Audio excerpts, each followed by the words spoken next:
and not to jump, well, I am going to jump far ahead in the story, I guess, just to make this point.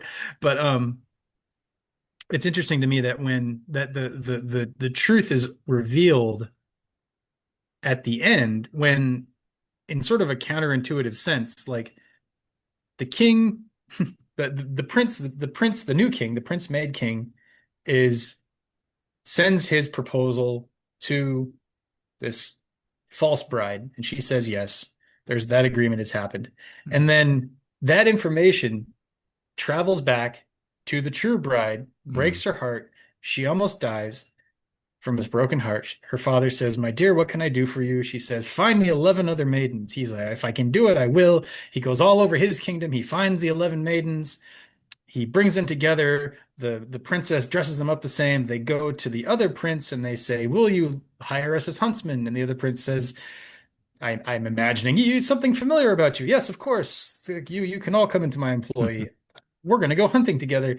They go hunting together. They get to know each other over time. Mm. They go through all these trials with the lion and everything. And then one day they're off hunting. The lion's been exiled, and they're off hunting. And all of a sudden, the false bride is like approaching. So has she just been traveling from her kingdom throughout that entire time? Like, why was there such a gap between? I mean, I understand why because it works symbolically, but it just on the, realistic story level, it doesn't make any sense that it would take her that long to. Because it seems like she's just showing up here because Mm. he sends her away and he says, "No, no, I don't need a bride. I already have one. Why would I get a new dish when I have one that works perfectly well for me? I don't need another one. I have this one." So Mm. it's not like he was already married to the false bride. Yeah. Um, so it's interesting that like as she's showing up, as she's finally coming into the story as a presence, that causes the true bride to again almost die. Yeah. So like the prince in that moment has the choice of like, is he going to recognize the truth or is he going to double down on the falsehood and just move ahead with the wedding?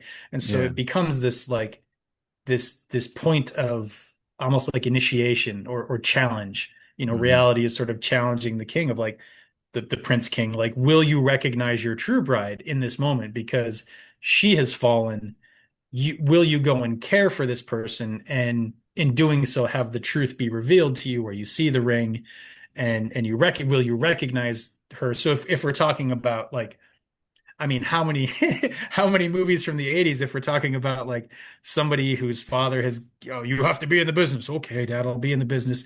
And then it's like the climax of the play or the story is like there's some big meeting where he's gonna do something dastardly with like mergers and acquisitions and then like his old girlfriend from the artist days comes up and like they fall in love and he's like tears up the contract and like leaves the business, you could see that. I could see that happening in like any of the, I don't know, Julia Roberts movies or whatever from the 80s, the Yeah. Romantic comedy kind of thing. yeah, romantic comedy kind of thing, exactly. But it's just at that moment where the hero or the prince in any case is kind of unbeknownst to himself, he's being challenged. And I thought Mm. I thought that was I thought that was pretty cool just to map it onto the business artist kind of dichotomy that we've created for ourselves in our society.